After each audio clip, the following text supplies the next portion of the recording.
নমস্কার, আমি ইন্দ্রাণী। বাংলা সাহিত্য, বিশ্ব সাহিত্য এবং অরিজিনালস কিছু সাহিত্য দিয়ে সাজানো আমাদের বিশেষ নিবেদন সাহিত্যের সেরা সময়। আজ আপনাদের জন্য রূপসা সরকারের কাহিনী অবলম্বনে চলাচল গল্পটির মাধ্যমে বিখ্যাত সাহিত্যিক আশুতোষ মুখোপাধ্যায়কে শ্রদ্ধার্ঘ্য জানাচ্ছি। ঠিক সেই কারণেই আমাদের গল্পের নাম চলাচল, যেটি আশুতোষ মুখোপাধ্যায়ের লেখা উপন্যাসের নাম, এবং গল্পের মূল জায়গাটি এবং শেষের দিকে কিছু সংলাপ আশুবাবুর আমি সেও সখা থেকে অনুপ্রাণিত। ব্যাপারটা অনেকটা গঙ্গা জলে গঙ্গা পুজো আর কি। তাহলে চলুন শুরু করা যাক আজকের গল্প। গল্পটি লিখেছেন রূপসা সরকার, শ্রুতিনাট্য রূপ দিতিপ্রিয়া রায়, গল্প পাঠে স্মরণিকা মণ্ডল এবং গল্পের সূত্রধর আমি ইন্দ্রাণী। শুরু হচ্ছে আজকের নিবেদন চলাচল। কাল একটা ইন্টারভিউ আছে, খুব বড় একটা কোম্পানি থেকে ডাক পেয়েছি আমি। তার জন্যই তৈরি করছি নিজেকে।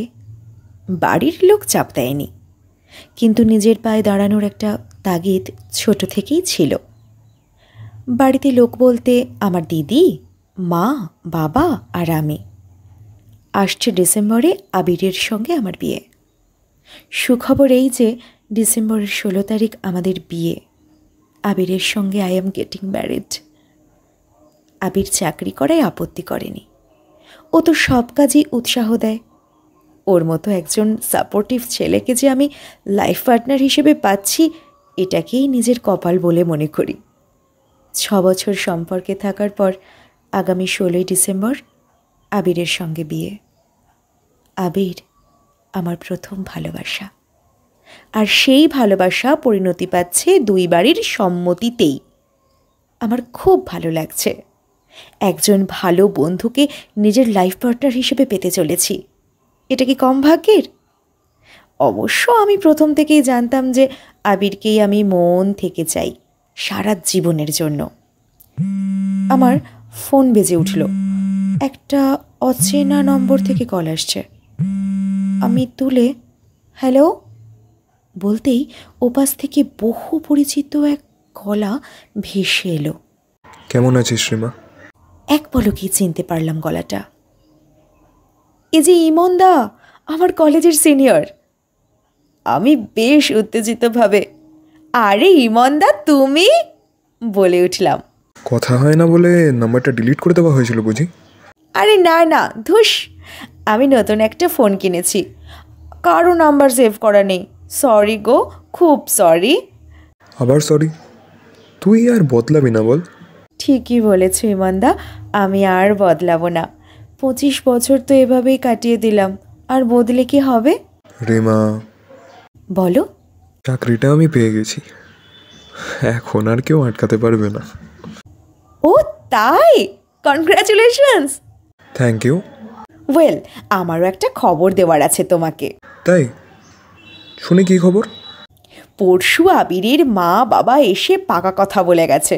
I am getting married this December. বুঝলে ইমনদা, তোমার খটকালি কাজে লেগেছে।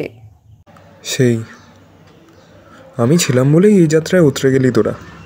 You guys should thank me. এরপর বেশ খানিক সময় আমরা চুপ করে কাটিয়ে দিলাম। ওপাশ থেকে কোনো উত্তর পাচ্ছি না, কেমন যেন সব চুপ হয়ে গেল। আমি জিজ্ঞেস করলাম, ইমনদা, ইউ দেওয়ার? তোরা ভালো থাকবি রে, আবির তোকে সুখে রাখবে। শুধু কি সুখে থাকার কথা বললে হবে ইমনদা? আমাদের বিয়েতে আসতে হবে, আশীর্বাদ করতে হবে। না গিয়েও আশীর্বাদ করা যায় রিমা। আশীর্বাদের জন্য কি ফিজিক্যাল প্রেজেন্সটা খুব দরকার? আসবে না কেন শুনি? আমাকে তো ট্রেনিংয়ের জন্য বেরিয়ে যেতে হবে। কি করে যাবো বলতো তোর বিয়েতে? কি বলবো বলো? I really wanted your presence on my wedding. কেন, বিয়েটা কি আমাকে করবি যে আমাকে ছাড়া বিয়ে হবে না তোর? মজা করলে নাকি? আমার কিন্তু একদম হাসি পেল না। আরে এত সিরিয়াসলি নিস কেন তুই কথাগুলো? কাজ পড়ে গেলে কি করবো বলতো? তবুও চেষ্টা করবো যাওয়ার। ভাই তবে একদিন দেখা কর, একসাথে সেলিব্রেট করি আনন্দের খবরগুলো। ঠিক আছে, চেষ্টা করব। হ্যাঁ, আমিও রাখি, আবার পরে কথা হবে। ফোনটা ছেড়ে হালকা হেসে মাথা নিচু করে ভাবতে লাগলাম, আজ অবধি আমি ইমনদাকে চিনতে পারলাম না। কলেজে আমার প্রথম বন্ধু ছিল ইমনদা। কলেজের সেই প্রথম দিন থেকে শেষ অবধি সুখে দুঃখে আনন্দে বিরহে আমার পাশে ইমনদা দাদার মতো থেকেছে। তবে এমনও মাঝখানে শুনেছিলাম যে ইমনদা নাকি আমাকে ভালোবাসে, যদিও তার সত্যতা প্রমাণ আমি পাইনি। ইতিমধ্যে আবির আমার জীবনে এসেছে। ইমনদা সত্যিই আমায় ভালোবাসে কিনা তা জানার সুযোগ পাইনি।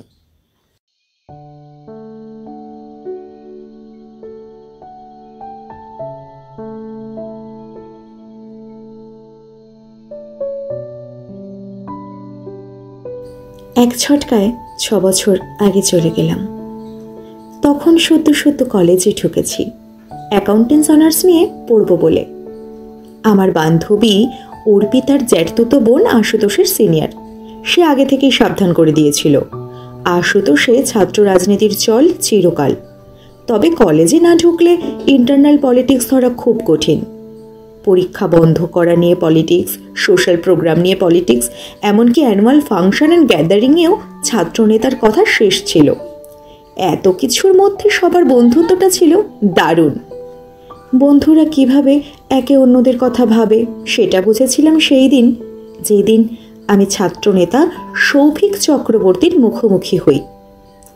আমি আর অর্পিতা সেদিন কলেজ সোশ্যালে নাম লেখানোর জন্য ক্যান্টিনে দেখা করতে গেছিলাম। আর সেখানেই প্রথম দেখি সৌভিক চক্রবর্তীকে।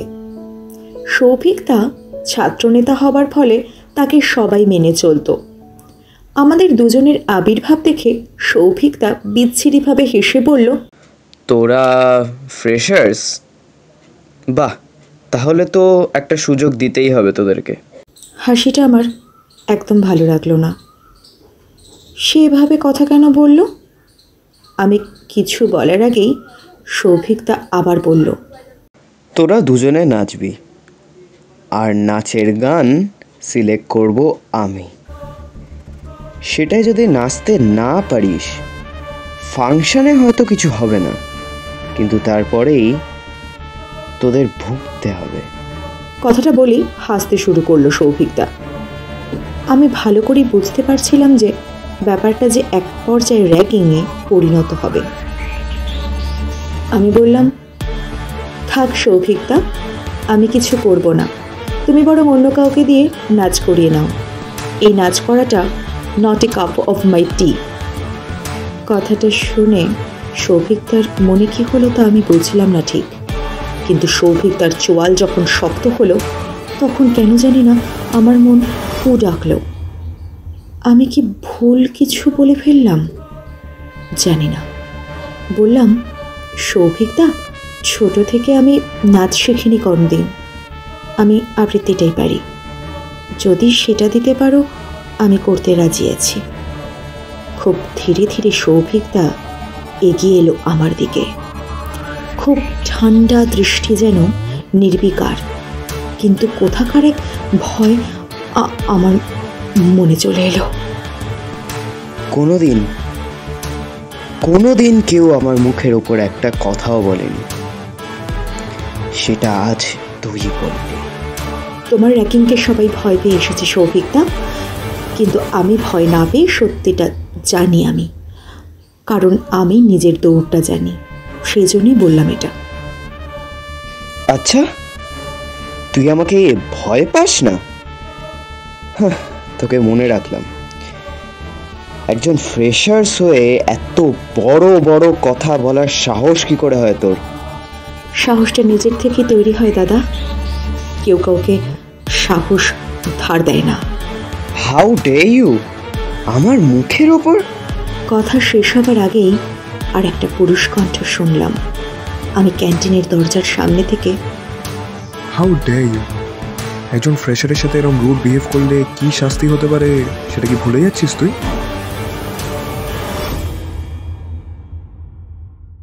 সেই আমি প্রথম ইমনদাকে দেখলাম। ইমনদা, যাকে এরপর প্রতিটা বিপদে আপদে পাশে পেয়েছি। সৌভিকদা এই কথা শুনে বলে, রিয়েলি?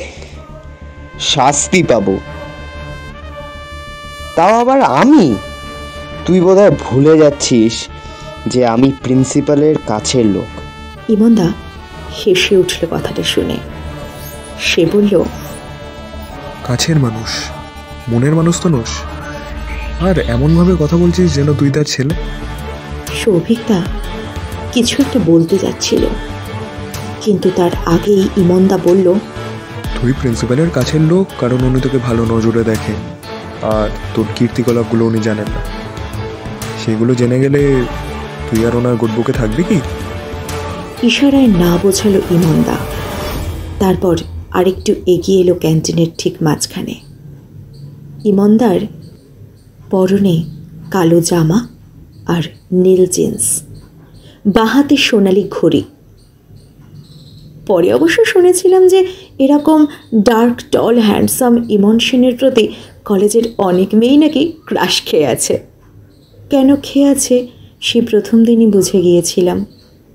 সেদিন সৌভিকদা কিছু বলেনি ঠিকই, কিন্তু বুঝেছিলাম এর উত্তর না দিয়ে সে শান্ত হবে না।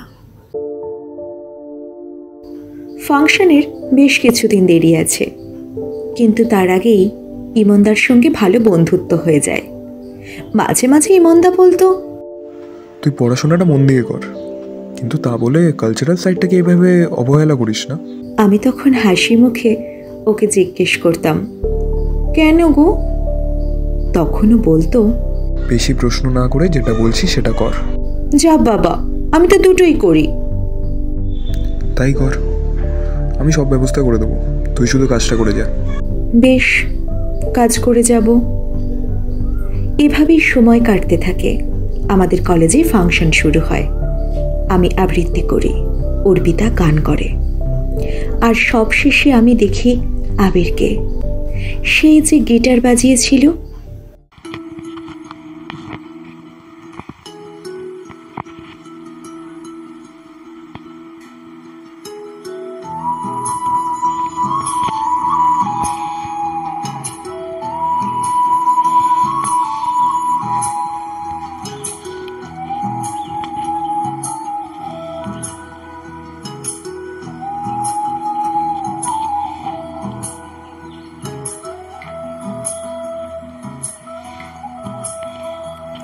আমার ভিনদেশি তারা একা রাতেরই আকাশে, তুমি বাজালে এক তারা আমার ছিলে কোঠার পাশে। ঠিক সন্ধে নামার মুখে তোমার নাম ধরে কেউ ডাকে, মুখ লুকিয়ে কার বুকে তোমার গল্প বলো কাকে। আমার রাত জাগা তারা তোমার অন্য পাড়ায় বাড়ি, আমার ভয় পাওয়া চেহারা আমি আদতে আনাড়ি।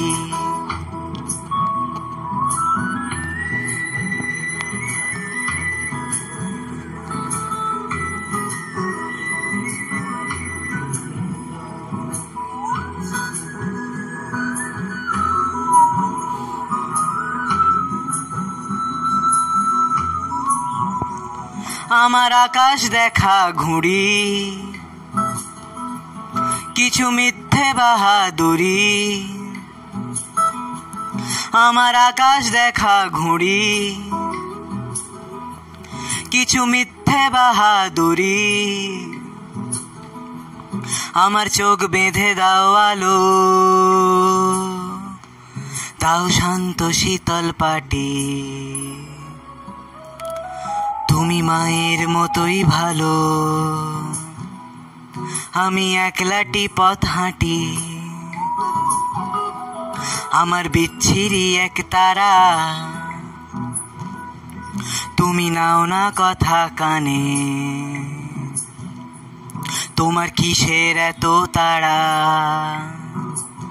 সে রাস্তা পার হবে সাবধানে। সবাইকে নিজের দিকে টেনে নিয়েছিল আবির। সেই সবাইয়ের মধ্যে আমিও ছিলাম।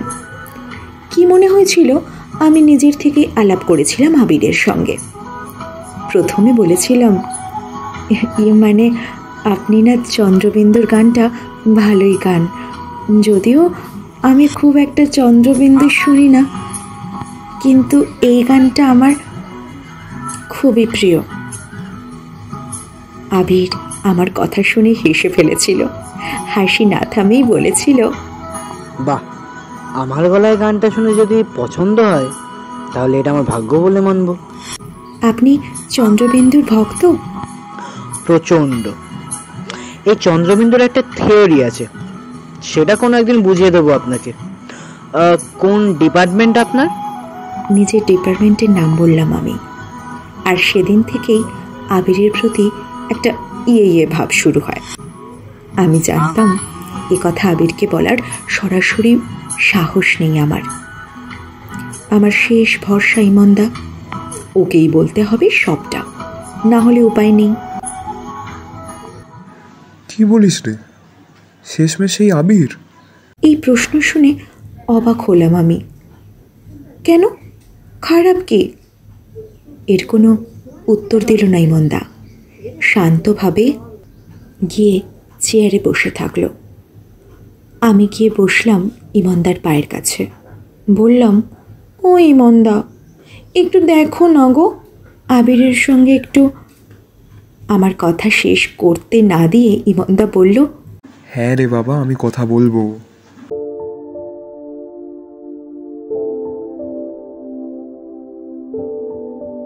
এরপর ঠিক কী কথা বলেছিল তা আমি জানি না, তবে একদিন কলেজে হঠাৎ আবিরের সঙ্গে দেখা হবার পর আমাকে বলে, কি ব্যাপার, শুনলাম নাকি তোমার অবস্থা বাস স্টপের মতো? আমি অবাকই হলাম। মানে কি এই কথার? বুঝলাম না ঠিক। আমার মনের কথা বুঝেই বলল, বাহ, চন্দ্রবিন্দুর গানটা শোনোনি? চলে যাচ্ছে দিন ঠিক 5টা 3, প্রায় অন্ধকার, বাস স্টপে কেউ নেই কোথাও। আমি শেষে ফেললাম গানটা শুনে। বললাম, চন্দ্রবিন্দুর গান এখন জীবন আর মানুষের অবস্থা বোঝানোর কাজে লাগাচ্ছ? আবির হেসে উঠল আমার এই কথা শুনে। এই হাসি দেখে আমার মনের অবস্থা যে কি হলো তা বলা যাবে না। আহা, প্রথম প্রেম, প্রথম ভালোবাসা, সেই শুরু। আবির বলল, লোকে বলে মানুষের সব অনুভূতিতে রবীন্দ্রনাথ মিশে আছে, কিন্তু আমার মতে মানুষের সব অনুভূতিতে চন্দ্রবিন্দু মিশে আছে। যেমন ধরো, তুমি প্রথম যখন কলেজে আসবে, প্রথম দিনগুলোর জন্য চন্দ্রবিন্দুর গান। প্রথম কলেজের দিনটা আজও দেখি মনে পড়ে সিনটা, দাদা দিদি হাত ধরে সিঁড়িতেই বসে পড়ে, দাদা দিদি হাত ধরে সিঁড়িতেই বসে পড়ে, আমার চোখটা করে বন বন বন বন sweet heart, I am ceiling alone. আবার ধরো, তুমি যখন প্রথম প্রেমে পড়বে, তখন তোমার ভালো লাগবে মন রে হাওয়ায় হারিয়ে ফেললাম, মন রে ছুঁয়ো না এরকম। সেই প্রেম যখন একটু একটু পুরনো হবে, তখন তুমি বলবে, ওকে কথা শেষ করতে না দিয়ে বললাম, থাক থাক, আর দরকার নেই, অনেক হয়েছে। বলছো? থাক তবে, কিন্তু এইটা মনে রেখো, চন্দ্রবিন্দু ছাড়া কিন্তু কলেজ জীবন চলবে না। সে তো দেখতেই পাচ্ছি তোমাকে দেখে। এই একটা কথা বলো তো, তুমি এত পাগল কেন? আমি পাগল? সে শিল্পী মাত্রই হয়, তুমিও তো আবৃত্তি করো। এই, আমি পাগল? ওই যে বললাম, শিল্পী মাত্রই পাগল হয়। এরপর আমাদের প্রায়শই দেখা হতো, কিন্তু একদিন হঠাৎ করে ইমনদার সঙ্গে যোগাযোগ উঠে যায়। কিন্তু আবিরের সঙ্গে এতটাই মত্ত ছিলাম যে ইমনদাকে ফোনও করা হতো না। কিন্তু মাঝে এমন একটা ঘটনা ঘটল যে ইমনদা নিজের থেকেই যোগাযোগ করলো। তবে এবার সেটা বলা যাক। তার আগে এটাও বলে রাখি, যতবার সৌভিকদার খপ্পরে আমি পড়েছি ততবার অদ্ভুতভাবে ইমনদাই বাঁচিয়েছে।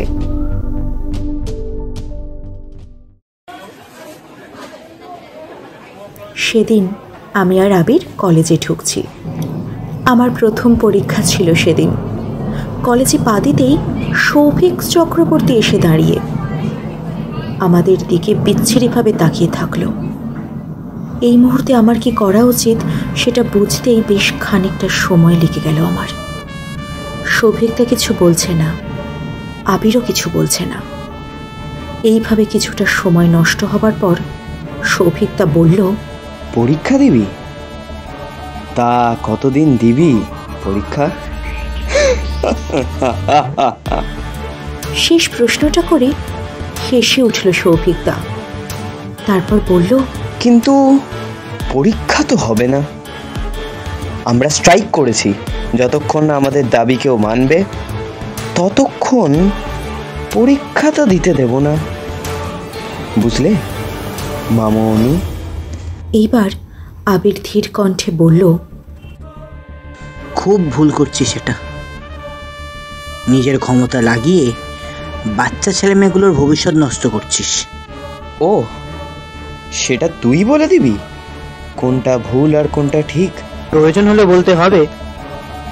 তুই নিজের ইচ্ছে মতো কাজ করে যাবি আর কেউ সেটার কোনো প্রতিবাদ করবে না, এটা কিভাবে ভাবলি তুই? আমি যেটা ভাবি সেটাই করি আবির। তোর জানা উচিত, আমার মুখের ওপর না বলার আগে রিমারও ভাবা উচিত ছিল। তোকে না বলে ভালোই করেছে বলতে হবে। নতুন স্টুডেন্টদের র্যাগিং করবি আর তারা সেটা মাথা পেতে নেবে, সেটা তুই ভাবলি কেন সৌভিক? তুই ছাত্র নেতা বলেই র্যাগিং করার সব অধিকার তোর নেই। আচ্ছা, তুই কি জানিস এটা যে প্রিন্সিপাল আমার খুব পরিচিত? এটা তুই বলছিস, আমাদের প্রিন্সিপাল ম্যাডাম বলছেন কি? কথাটা বলেই হেসে উঠল আবির। তারপরেই দেখি আমাদের প্রিন্সিপাল ম্যাডাম আনন্দী রায়চৌধুরী এগিয়ে আসছেন আমাদের গণ্ডগোলের দিকে। ওনাকে দেখেই সৌভিকদা ওনাকে বলল, ম্যাডাম আপনি এসছেন, ভালো হয়েছে ম্যাডাম। এই বাচ্চা বাচ্চা ছেলে মেয়েগুলো পরীক্ষা দিতে এসে। আনন্দী রায়চৌধুরী ধমকিয়ে উঠলেন, তুমি থামো। তুমি যে কি করে বেড়াও সেটা আমি জানি। আমার পরিচিত হবার নাম করে তুমি কি করে বেড়াচ্ছ সেটা কি আমি জানি না সৌভিক? সৌভিকদার মুখের ভাব বদলে গেল। এই রকম নিষ্ঠুর প্রতিক্রিয়া প্রথম দিন দেখেছিলাম সৌভিকদার চোখে মুখে। তুমি ভালো স্টুডেন্ট বলে তোমার ভালোবাসতাম সৌভিক, কিন্তু তুমি আমার কাছের লোক কবে হলে সৌভিক? ব্যক্তিগতভাবে পরিচিতি আছে আমাদের। আনন্দী রায়চৌধুরী কঠিনভাবে বললেন, সৌভিক, যেটা আমি করতে চাইনি সেটাই করতে হলো আমাকে। You have been suspended from the college. এই মুহূর্তেই এখান থেকে বেরিয়ে যাও। আর হ্যাঁ, যাওয়ার আগে সাসপেনশন লেটারটা নিয়ে যাও। এই বলে আনন্দী রায়চৌধুরী চলে গেলেন। আর সৌভিকদা চোখ আগুন ঝরিয়ে আমাদের দেখল। তারপর প্রিন্সিপাল রুমের দিকে চলল। আবির আমার কাঁধে হাত রেখে পরীক্ষা হলের দিকে যেতে বলল। এরপর পরীক্ষা ভালোই হয়েছিল, কিন্তু আপনাদের মনে হতেই পারে ইমনদা কিভাবে সাহায্য করলো আমাকে। আনন্দী ম্যাডামকে ইমনদাই খবর দিয়েছিল, আর এরপরের ঘটনাই তো আপনাদের বলেছি। ইতিমধ্যে আবির আর ইমনদার সঙ্গে অনেকবারই বেরিয়েছি, ঘুরতে গেছি কলকাতার বাইরেও। একদিন কলেজ পাশও করে গেলাম, কিন্তু আবির আর ইমনদার সঙ্গে আমার বন্ধুত্ব অটুট থাকলো। কিন্তু এই বন্ধুত্বের মাঝে একটা কাঁটা হয়ে থাকলো, সেটা হচ্ছে সৌভিকদার নজর রাখা।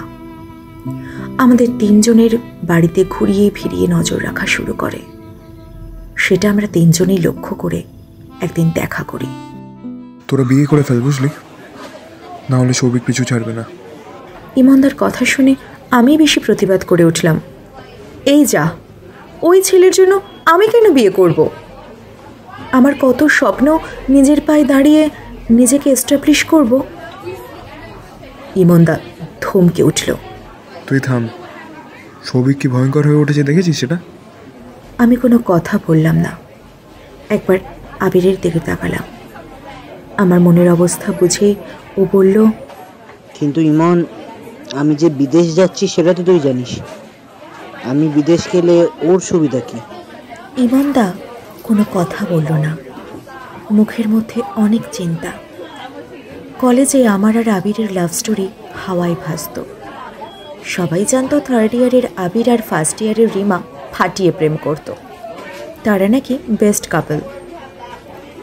আর আজ সেই বেস্ট কাপেলের শেষ পরিণতি ভয়ঙ্কর করার জন্য দাঁড়িয়ে আছে সেই কলেজের ছাত্রনেতা সৌভিক চক্রবর্তী, যে এককালে আমার শত্রু ছিল, হয়তো সবারই শত্রু ছিল।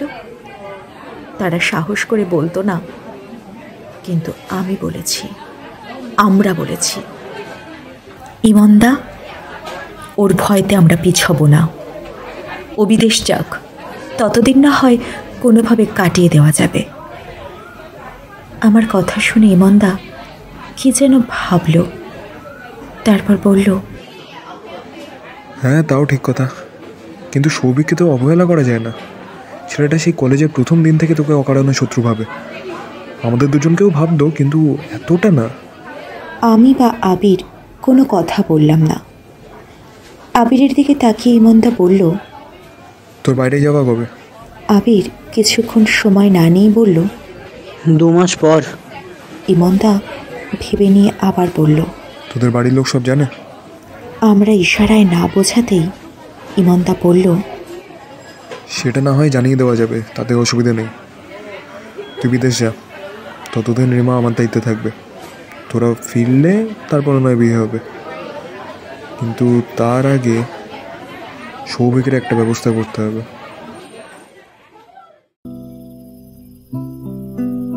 বাকি দিনের মধ্যে তেমন অসুবিধায় পড়তে হয়নি সৌভিকের জন্য। খুব অদ্ভুতভাবে নজর রাখাও বন্ধ হয়ে যায়। কেন তা জানি না, বুঝতে পারিনি কোনোদিন। এর মধ্যে আবির বিদেশ চলে যায়। যাবার আগে বলে যায়, তুমি ভেবো না, আমি ফিরে এসে বাড়ির সবাইকে জানাবো। তুমি আর আমি এক হয়ে যাব। বেশি ভেবো না রিমি, তুমি শুধু আমার। আবির চলে যায়। আমি ইমনদার ভরসায় বিপদের মধ্যে রয়ে যাই। 2 বছরের জন্য আবির বাইরে যায়। আমি যে কিভাবে দিন কাটাচ্ছি তা বোধহয় বলা যাবে না, আর কেউ বিশ্বাসও করবে না। সৌভিকটা কোথায় হারিয়ে গেল তা বুঝে পেলাম না আমি কিছুতেই। 1 মাস 2 মাস করে দিন যায়, আমার অপেক্ষা বাড়ে। ইমনদা মাঝে মাঝে আসে, দেখা করে চলে যায়, যেন আমার সব রকমের দায়িত্ব ওরই, যেন আবিরের অনুপস্থিতিতে কত কিছু করে ফেলবে সে। একদিন ইমনদার সঙ্গে বেরিয়েছি, ইমনদার সঙ্গে কলেজেই গেছিলাম, আর কলেজে গিয়েই সাক্ষাৎ শয়তানের মুখোমুখি হলাম। সৌভিকদা কলেজের গেটের সামনে দাঁড়িয়ে আছে। ইমনদাও বোধহয় এরকমই কিছু আশা করেছিল, তাই ঠান্ডা গলায় বলল, চল, পাত্তা দিস না। কিন্তু ও তো ছাড়বে না ইমনদা। আমি আছি তো, ভাবছিস কেন? এত ইমনদার ওপর ভরসা নেই নাকি? আমি কিছু বলতে পারলাম না। এগিয়ে চললাম আনন্দী রায় চৌধুরীর ঘরের দিকে। ম্যাডামের সঙ্গে কাজ খুবই অল্প ছিল। বিভিন্ন অফিসে অ্যাপ্লাই করার জন্য কলেজ সার্টিফিকেট আর রেজাল্টের হার্ড কপি দরকার হয়ে পড়েছিল। সেটা হস্তগত হবার পর যখন উঠে পড়ছি, ম্যাডাম বললেন, তুমি আমাদের কলেজের গর্ব রিমা, ভালো করে নিজের কেরিয়ারের দিকে নজর দাও। সেটারই ইচ্ছে আছে ম্যাম। ইমনদাও আমাকে তাই বলে। তোমার তো সুবিধাই হয়েছে, ইমনকে নিজের গাইড হিসেবে পেয়েছো। ও তো ওর সময় ব্রিলিয়ান্ট ছিল। ইমনদা না থাকলে কিছুই হতো না ম্যাম। আমি আর চোখে ইমনদাকে দেখলাম। ইমনদা এবার বলল, আচ্ছা ম্যাডাম, সৌভিক কি এখনো কলেজে আছে? ঢোকার সময় মনে হয় ওকে দেখলাম। একটা দীর্ঘশ্বাস ফেলে মাথা নিচু করে আনন্দী রায়চৌধুরী বললেন, স্যাড স্টোরি এন্ডেড। খারাপ লাগে ওর জন্য, জানো ইমন। ওর হিস্ট্রি তো তুমি জানো, এমনকি যে ঘটনার জন্য ও সাসপেন্ডেড হলো সেটাও তুমি জানো। কয়েক মাসের জন্য লেখাপড়া শেষ করতে পারলো না, কিন্তু তারপর থেকে রোজ কলেজের সামনে দাঁড়িয়ে থাকে। নানা কথা শুনতে পাই ওর নামে। ও নাকি এখন বিখ্যাত ক্রিমিনাল তৈরি হয়েছে। এত ভালো স্টুডেন্ট, তার কি পরিণতি। স্যাড না? আমাদেরও খারাপ লাগলো শুনে। ইমনদা বলল, কিন্তু ও কলেজে আসছে কেন? চাইটা কি ও? কাঁধ ছাকালেন আনন্দী রায়চৌধুরী। তারপর বললেন, জানি না, কোনোদিনও জানার ইচ্ছে বা প্রবৃত্তিও হয়নি। আমরা ভদ্রমহিলার ঘর থেকে সবে বেরিয়েছি। দেখি সৌভিকদা দাঁড়িয়ে আমাদের দিকে তাকিয়ে। তুই? গম্ভীর গলায় প্রশ্ন ইমনদার। কি চাই তোর? বেশ কঠিন, ক্রূর ও চাপা ও শান্ত স্বরে সৌভিকদা বলল, তোদের চাই। তোদের জন্য আমার কেরিয়ার, অ্যাম্বিশন সব নষ্ট হয়ে গেছে, বিশেষ করে এই মেয়েটার জন্য। ভুল করছিস। তোর কেরিয়ার, অ্যাম্বিশন সব শেষ হয়েছে তোর নিজের দোষে। অন্য কেউ তার জন্য দায়ী নয়। আর ভুলেও যদি রিমার দিকে দোষ ছুড়ে দিয়েছিস, আমার থেকে খারাপ কেউ হবে না, মনে রাখিস সেটা। বাবা, পুরোনো তেজটা দেখছি এখনো যায়নি। হ্যাঁ, দেবো নাকি ভোজারিটা পেটে ঢুকিয়ে? তুইও তো তোর সেই নোংরা মনটাকে ছাড়তে পারিস নি। কবেকার পুরনো শত্রুতা টেনে এনে আবার হুমকি দিচ্ছিস এখন। আমি যে কি করতে পারি সেটা তোর ধারণাও নেই ইমন। আমিও কি করতে পারি সেটাও তোর ধারণা নেই। তাই বলছি, বেশি খাটাস না আমাকে। ভাই, খুব ভুল করলি, এটা খুব খুব ভুল করলি। কথাটা বলতে বলতে পকেট থেকে একটা ভোজালি ইমনদার পেটের দিকে বাড়িয়ে দিল। কিন্তু ইমনদা খুব দারুণভাবে কায়দা করে নিজেকে বাঁচিয়ে নিল। এবার খুব লড়াই লাগলো। ইমনদার হাতে চলে এলো সৌভিকদার হাতের ভোজালি। এত হইচই শুনে আনন্দী রায়চৌধুরী বেরিয়ে এসেছিলেন। আর এসেছিল পুরো কলেজ। ইমন, সাবধানে, বললেন ম্যাডাম রায়চৌধুরী। আর ঠিক তখনই আচমকিতে ইমনদার হাতের ভোজালি ঢুকে গেল সৌভিকদার পেটে। সব শেষ, বিপদ কেটে গেল। কিন্তু ইমনদার জীবন শেষ। ইমনদাই আনন্দী রায়চৌধুরীর ঘর থেকে ফোন করে পুলিশ ডাকিয়ে সারেন্ডার করে। তোর সব বিপদ কাটিয়ে দিলাম রে মা। ভালো থাকিস সাবিরের সাথে। তারপর সেইভাবে আর ইমনদার সঙ্গে যোগাযোগ ছিল না। একবারই হয়তো দেখা হয়েছিল, তখন আবির ফিরে এসেছে দেশে। আবির পুরো ঘটনা শুনে হতাশভাবে বলেছিল, এইভাবে কেরিয়ার, অ্যাম্বিশন শেষ হবে তা ভাবিনি, কিন্তু সৌভিক যে কোনো ক্ষতি করবে সেটা আমি জানতাম। আবিরের সঙ্গে সম্পর্ক দুবারের লোক জানার পর আরও একবার দেখা হয়েছিল ইমনদার সঙ্গে। তখন বোধহয় মাস দিনেক হয়েছে ইমনদা জেল থেকে ছাড়া পেয়ে চাকরির সন্ধান করছে। আমি আবিরের খবর দিলাম। ও দেশে ফিরেছে শুনে খুশি হলো ইমনদা। আমাদের বিয়ের কথা চলছে শুনে একটাই মন্তব্য করে, সেটা হলো, এবার বরং সানাইটা বাজিয়ে দে। আর আমাকে ডাকতে ভুলিস না, যদি থাকি অবশ্যই যাব। ব্যাস, সেই শেষ দেখা। তারপর আজকে হঠাৎ ফোন করে, এই হচ্ছে আমাদের সম্পর্কের ইতিহাস, বা বলা ভালো সম্পূর্ণ ইতিহাস।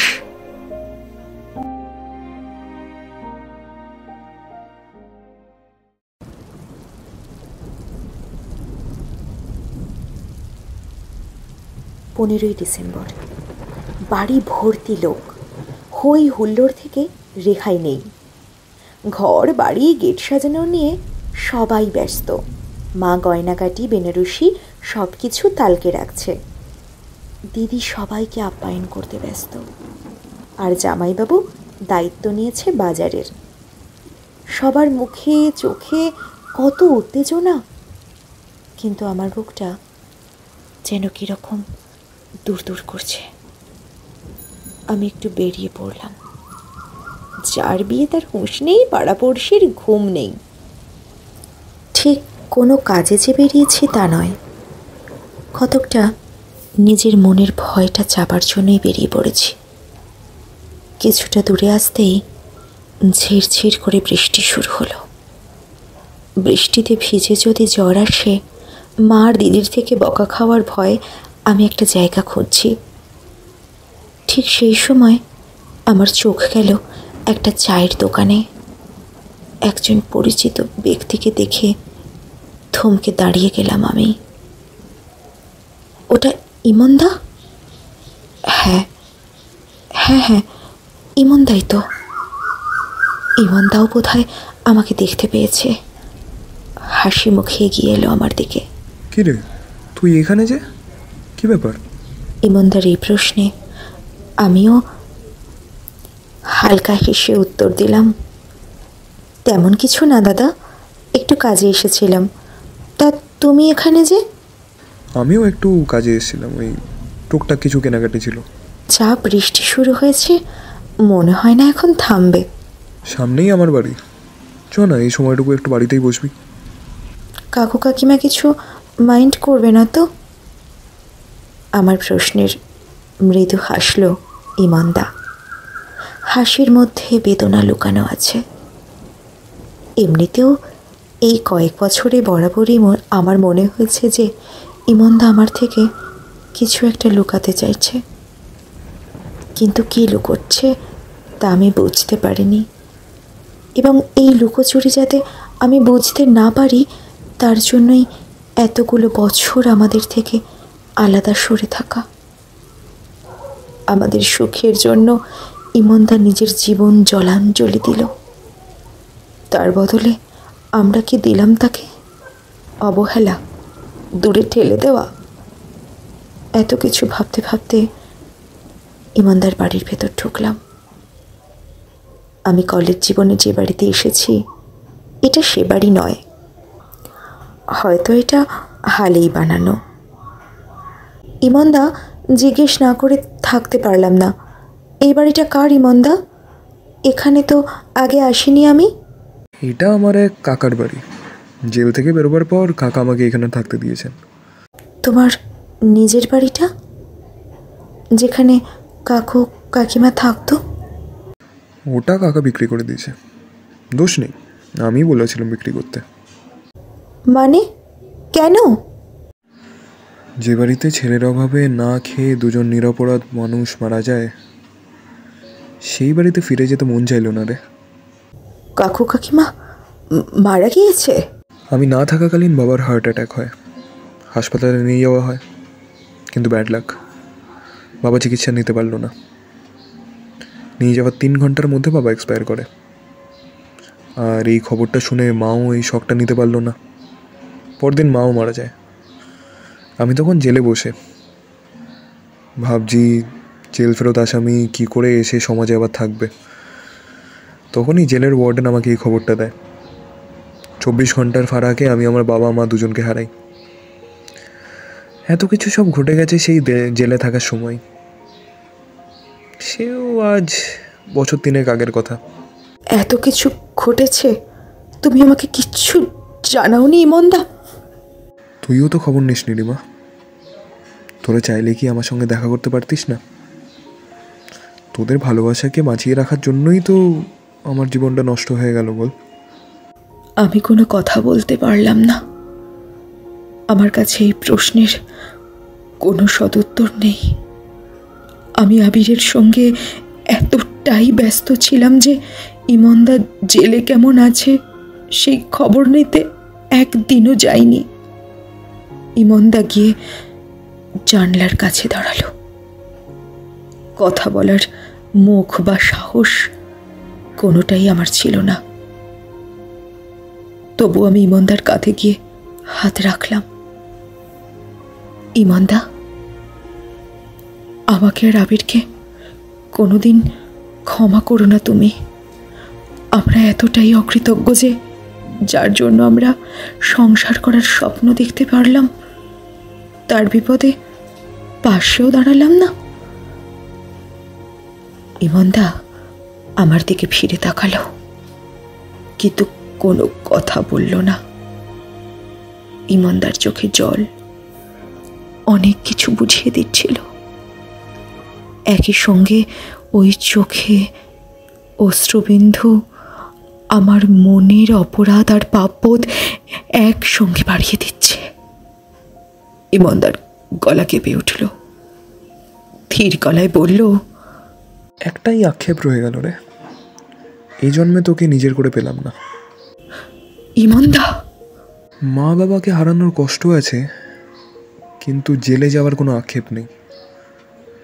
সৌভিককে মেরেছিলাম সেটা তোর জন্যই। ও না মরলে আবিরকে মরতে হতো, আর আবিরকে ছাড়া তুই সুখী হতে পারতিস না। ইমনদা, ইমনদা, আমার জন্য তুমি নিজের জীবনটা নষ্ট করলে। আমাকে আগে কেন বলনি যে আমাকে তুমি ভালোবাসো? আবিরকে ছেড়ে কি তুই আসতিস? কিন্তু আবির আসার আগে তো সময় পেয়েছিলে, তুমি পাওনি? ভেবেছিলাম সময় বুঝে বলবো, কিন্তু যখন বলতে গেলাম ইট ওয়াজ অলরেডি টু লেট।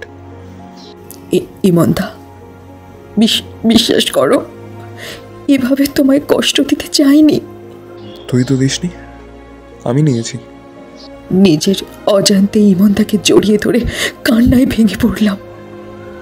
কোথায় যে এত কান্না লুকিয়েছিল তা বুঝতে পারলাম না। বৃষ্টির অবিশ্রান্ত ধারা ঝরে পড়েছে এক নাগারে।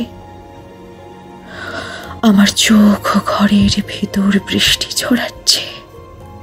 ইমনদা আমাকে শক্ত করে ধরে আছে। বুঝতে পারছি অনেক অনেক দিনের জমানো অভিমান, দুঃখ, পাপ বোধ ঠিকরে বেরোচ্ছে আমাদের মধ্যে থেকে। ইমনদা আমার দুটো গাল ধরে ওর ঠোঁট মিশিয়ে দিল আমার ঠোঁটে। বেশ বেশ কিছুক্ষণ দুটি ভিজে ঠোঁটের অদল বদল। আমরা মিশে যাচ্ছিলাম আমাদের মধ্যে, হারিয়ে যাচ্ছিলাম আমাদের হারিয়ে যাওয়া দিনে। হঠাৎ একটা বাজ পড়ল, আর সেই বাজ পড়ায় আমরা ছিটকে গেলাম। এ আমরা কি করছি ইমনদা? এটা ঠিক না, এটা ঠিক নয় ইমনদা। ইমনদা আমার কাছে এগিয়ে আমার কাঁধে হাত রাখলো, কিন্তু আলাদাভাবে কিছুই করলো না। আমি চলে আসছিলাম, কিন্তু ইমনদা আমাকে আটকে দিল। আমি ওর দিকে তাকাতেই বলল, আমি চলে যাচ্ছি কাল, আর ফিরবো না। তোরা ভালো থাকিস, আর এটা মনে রাখিস যে দূরে থাকলেও আমি তোদের ভালোই চাই। তুমিও ভালো থেকো ইমনদা, তুমিও মনে রেখো আমরা তোমাকে শ্রদ্ধা করি, আমরাও তোমাকে ভালোবাসি, আর সারা জীবন ভালোবেসে যাব। তোরা ঠিক সুখে থাকবি দেখিস। একটা কথা বলবো ইমনদা? বল।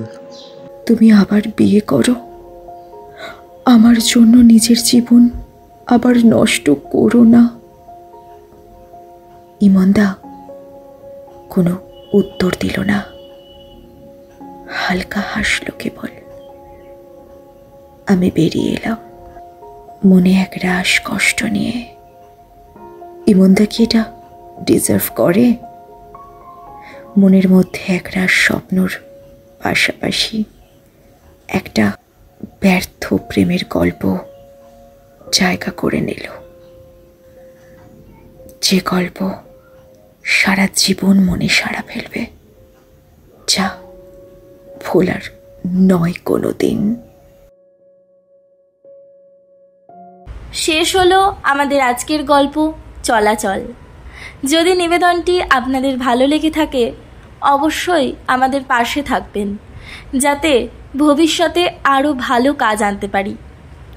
গল্প পাঠে রিমা স্মরণিকা মণ্ডল, ইমনদার চরিত্রে অনির্বাণ ভট্টাচার্য, আনন্দী রায়চৌধুরী, স্বর্ণালী মণ্ডল, আবির এবং পর্ব পরিচালনা অনুভব মুখার্জি।